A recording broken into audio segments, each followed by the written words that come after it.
Solomon Reed had been sitting at his kitchen table for 2 hours before he noticed the apartment had gone dark around him.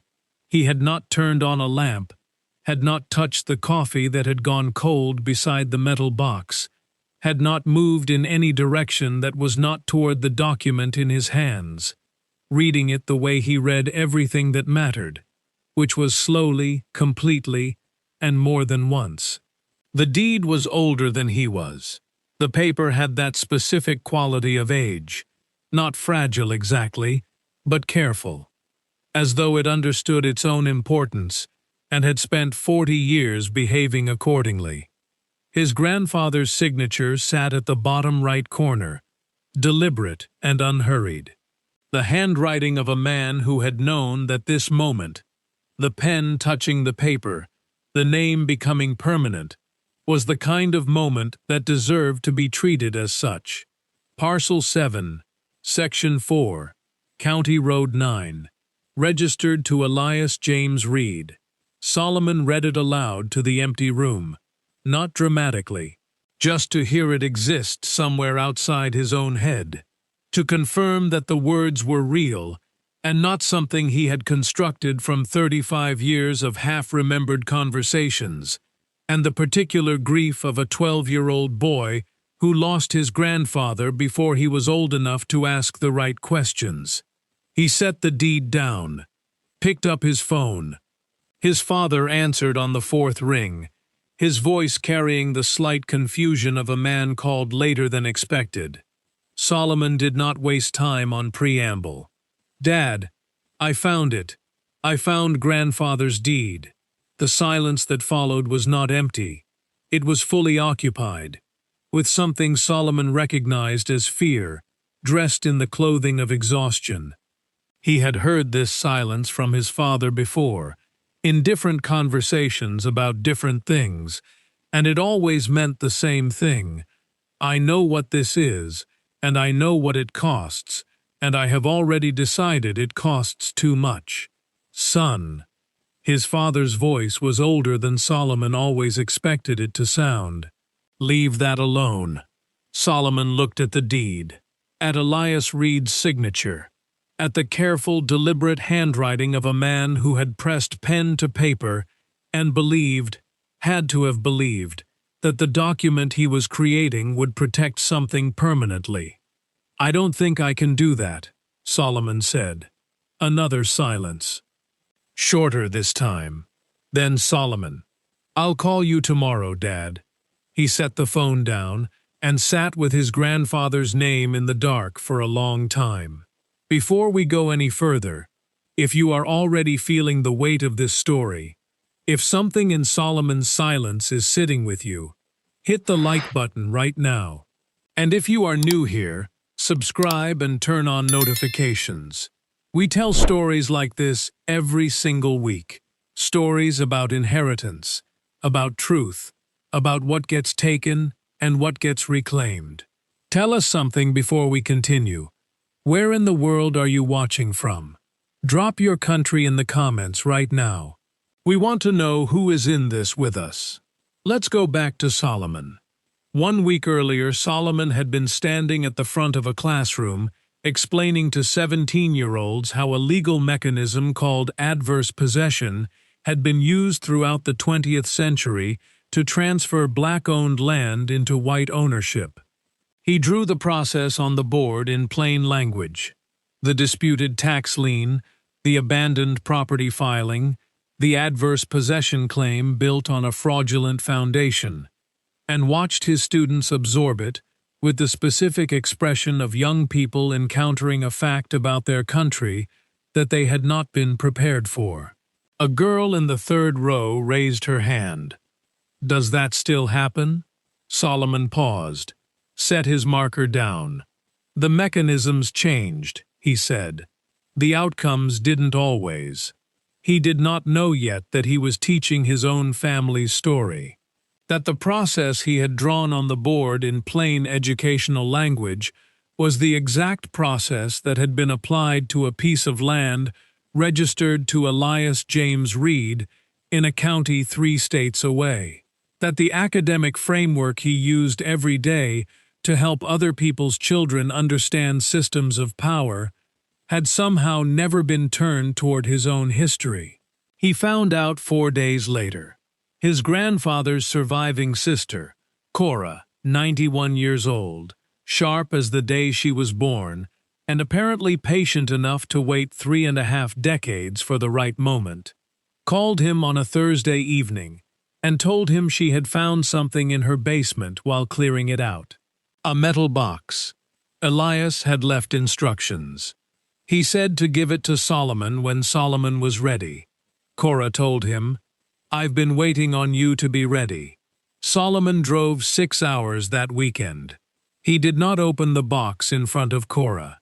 He accepted it with both hands, placed it on the passenger seat of his car, and drove 2 hours before the weight of not knowing became greater than the weight of what he might find.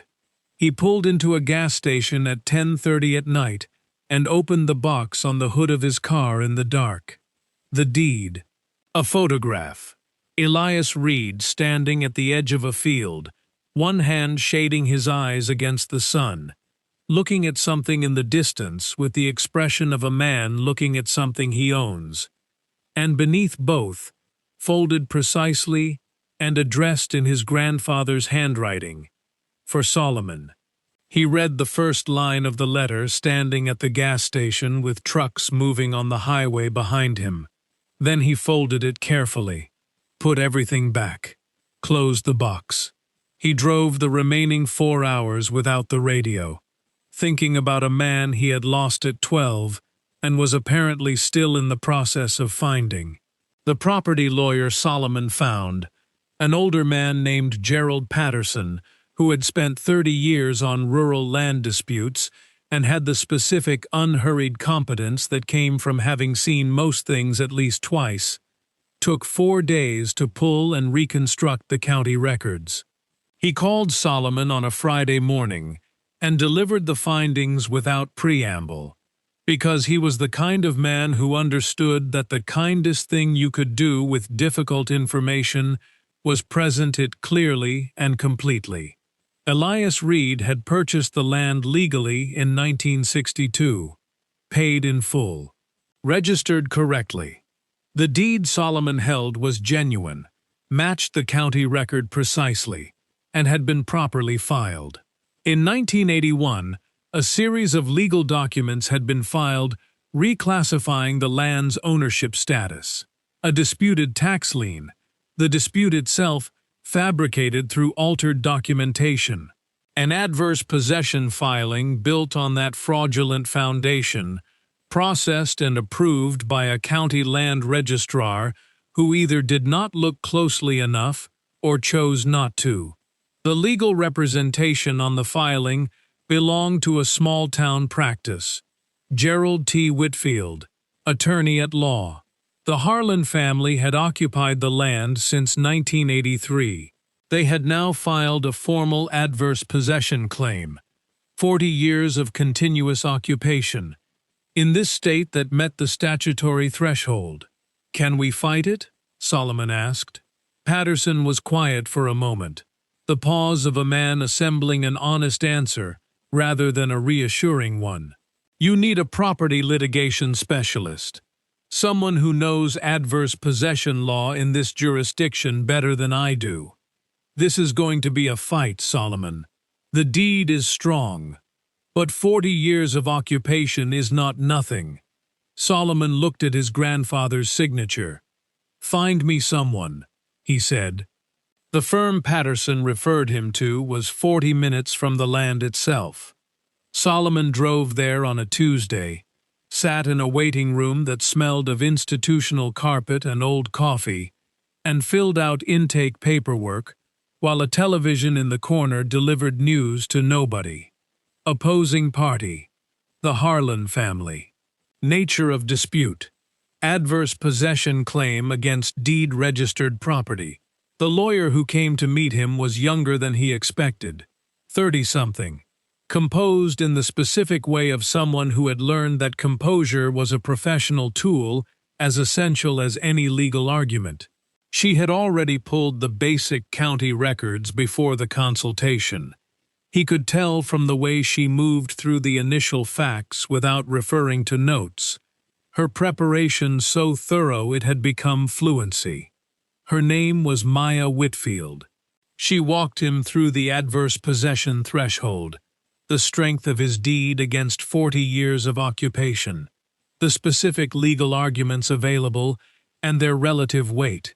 She asked precise questions, listened to the answers completely, did not perform sympathy but communicated something more useful, a genuine, technical engagement with the problem of recovering what was his. Solomon watched her work and made his decision before the meeting ended. "I want to hire you," he said.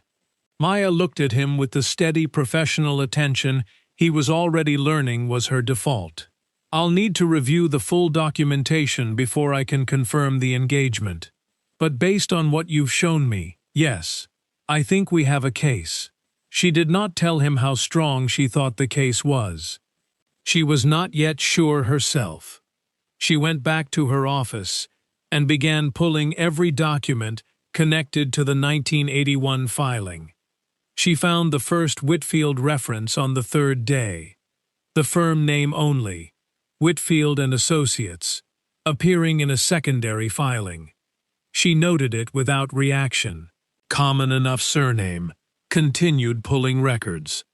2 days later she found the full signature. Gerald T. Whitfield, attorney at law. She set the document down, picked up the next one. Her hands were not completely steady. She worked for another hour before she stopped, sat back, looked at the name on the document she had set aside. Her grandfather had run a property law practice in this region in the 1970s and 1980s. She had known this her entire life without it ever requiring examination. She called her mother that evening, kept her voice professional, which was not easy, asked, casually, she hoped, what her grandfather's specific practice areas had been. Property law mostly, her mother said. Land registration, titles, deed work. He always said land was the most important thing a person could own. Why? Just thinking about him, Maya said. She sat with the document for 3 days, working other cases during the day with the focused professional efficiency her colleagues expected of her, returning to Gerald T. Whitfield's signature each evening like a wound she could not stop pressing. On the 4th day, she drove to her childhood home.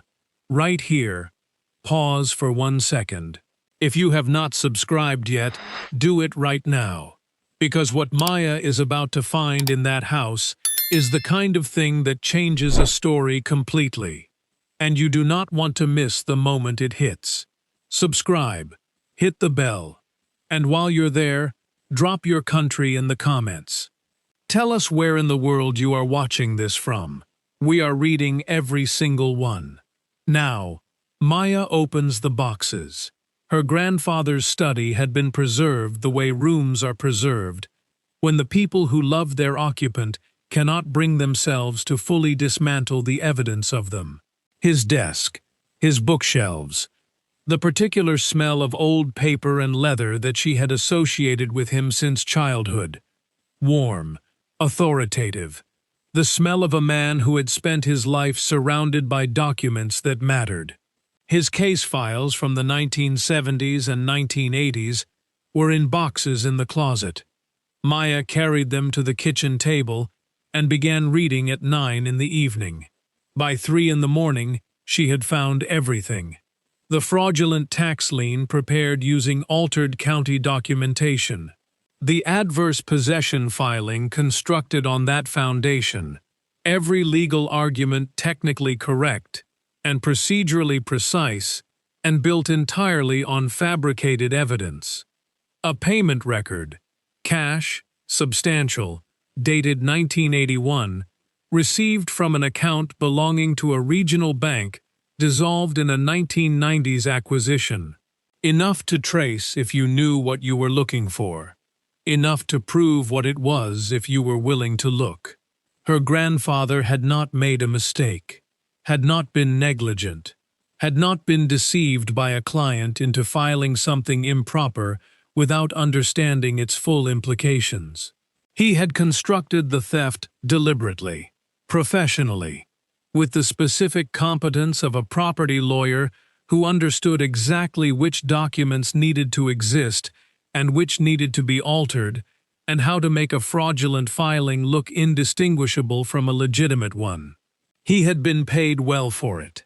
Maya sat at her grandmother's kitchen table, with his handwriting spread across every surface, and understood what the money had bought.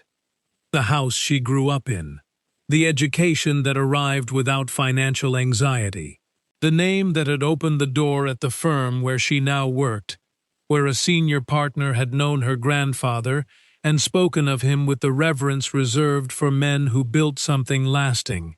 He had built something lasting. On Elias Reed's land. She watched the sun come up through her grandmother's kitchen window. The early light came in the same way it came in everywhere at that hour. Indifferent to what had happened in the room, indifferent to who was sitting in it, concerned only with illuminating what was there to be seen. She looked at her grandfather's handwriting, at the careful professional precision of a man who had known exactly what he was doing. Then, she gathered the documents, placed them in her bag, and drove directly to Solomon Reed's apartment. He opened the door and read her face before she spoke. Something had shifted in her. The composed professional precision was still present, but it was carrying something it had not been carrying before. Something personal and heavy, and arrived at through a night she clearly had not slept. She sat at his kitchen table, the same table where he had first held the deed, where his grandfather's photograph now sat beside the metal box, and placed a folder in front of him. She did not begin with an apology.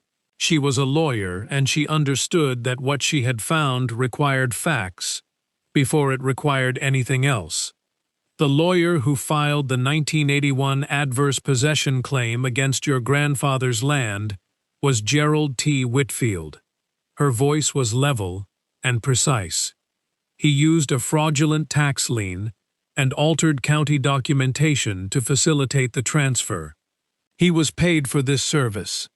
I found the payment record last night. Solomon looked at the documents spread before him, then at her. His expression moved through several things: recognition, calculation, the specific stillness that arrived when he was reading something invisible just outside the frame of the moment. "Whitfield," he said. "My grandfather," Maya said. "I found out 4 days ago." The silence between them was long and fully occupied. Outside the apartment window, the city moved through its ordinary morning, without any awareness of what was happening at this table.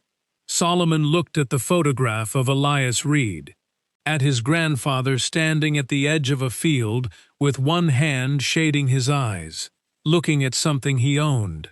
"Why are you telling me this?" Maya met his eyes without deflection. "Because I cannot unknow it, and because the original filing was fraudulent, which means the adverse possession claim built on it has no valid legal foundation. Your grandfather's deed holds. It has always held. And the Harlan family? I am withdrawing from their representation today." She paused, a breath's length, the only moment in the conversation where the professional precision showed its cost. "I would like to represent you instead, if you'll have me." Solomon was quiet. He looked at the documents, at his grandfather's photograph, at the deed with Elias Reed's careful, deliberate signature at the bottom. "You understand," he said slowly, "that your grandfather's name will be in every filing, every public record, that this becomes part of your family's documented history permanently." "Yes," Maya said. "I know what that means. And you're doing this anyway. She did not hesitate, did not qualify. The law was used to take this land. It should be used to return it. That is the only reason I became a lawyer. Solomon looked at her for a long moment with the full attention of a man who had spent 20 years teaching young people to recognize the difference between what people said they believed and what they were willing to do when belief had a cost. He slid the deed across the table toward her. Then let's make sure the law knows whose name is on this. The hearing was not a dramatic courtroom battle. It was a property court proceeding. Formal, documented, conducted in the precise and unhurried language of land law, which made it more powerful, not less. Because the truth arriving in this room was not arriving through emotion or argument. It was arriving through paper. Through a 40-year paper trail that Gerald T. Whitfield had believed was constructed carefully enough to stay buried permanently. He had not anticipated his granddaughter. Maya presented each document in sequence. The original deed, 1962. Elias James Reed. Every registration marked legitimate and verified. The fraudulent tax lien. The alterations to the original county documentation visible to any examiner looking for them, and the court's appointed examiner had been looking. The adverse possession filing built on that fraudulent foundation. The payment record. The Harlan family's new lawyer objected with the professional persistence of someone working with the tools available to him, which were few. The judge, a woman in her 60s with the specific economy of someone who had read the documents thoroughly before entering the room, overruled each objection without visible effort. In the gallery, Ruth Harlan sat with her hands folded in her lap and watched. Derek sat beside her. When Maya presented the payment receipt, Gerald T. Whitfield, 1981, cash, Derek went very still, in the specific way of someone absorbing a confirmation rather than a revelation. Ruth felt the stillness beside her and turned to look at her son. He did not look back. She understood then. The evening 40 years ago when her husband came home and sat at the kitchen table without speaking. The papers Derek had found and never shown her. The thing that had existed in the foundation of their life, on that land, that none of them had been willing to press on because they already knew it would not hold weight. She looked at her hands. She did not speak. The judge ruled. The adverse possession claim was invalidated. The fraudulent foundation of the 1981 filing rendered the entire 40-year occupation legally untenable. The deed registered to Elias James Reed in 1962 was confirmed as the controlling document of record. The land belonged to Solomon Reed. Solomon sat completely still when the ruling was read. His gaze moved slightly to the left of the room, to something just outside the frame of the moment, reading something invisible. His grandfather's face in the photograph, the signature at the bottom of the deed, the handwriting of a man who had pressed pen to paper and believed it would mean something permanently. It had taken 40 years, but it meant something permanently. He called his father from the courthouse steps. James Reed answered on the second ring. Solomon said, "Dad, it's done. The land is ours." The silence this time was different from every silence before it. Not fear, not exhaustion, not the accumulated weight of a man who had decided some things could not be recovered. Something older than all of those. Something that had been waiting underneath them for a very long time. Then his father said, quietly, to himself as much as to his son, the word arriving from somewhere that had nothing to do with the courthouse or the legal proceeding or the 40 years of occupation. A single word. Papa. Solomon did not speak. He stood on the courthouse steps in the morning light and let his father have the moment completely. Let it travel the distance it needed to travel. From a phone call in a city, back through 35 years of silence, back through a 12-year-old boy at a funeral, hearing the word old business, back through a man who spent his life teaching other people's history without examining his own, all the way back to a field in 1962, and a man pressing pen to paper and believing it would hold. It held. 3 days later, Solomon drove to the land. He parked at the edge of the property and walked in from the road the way you walk into something you want to arrive at properly. Not rushed, not performed. The field was quiet in the early morning. The light came in low across the grass. Birds he did not know the names of yet moved through the tree line at the property's edge, and he made a note to learn them. He stopped at the center of the field and stood still. He took his grandfather's letter from his jacket pocket. The paper had the same quality as the deed, careful, preserved, aware of its own importance. He had read it many times in the weeks since Cora had placed the metal box in his hands. He read it again now, here, where it had always been meant to be read. Standing on the ground it was written about, by the man it was written for.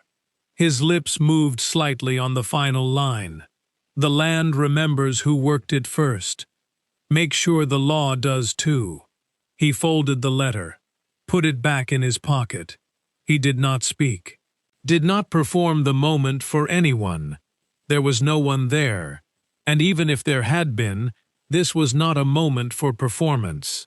This was a moment for standing on his grandfather's land in the early morning quiet and letting it be exactly and completely what it was.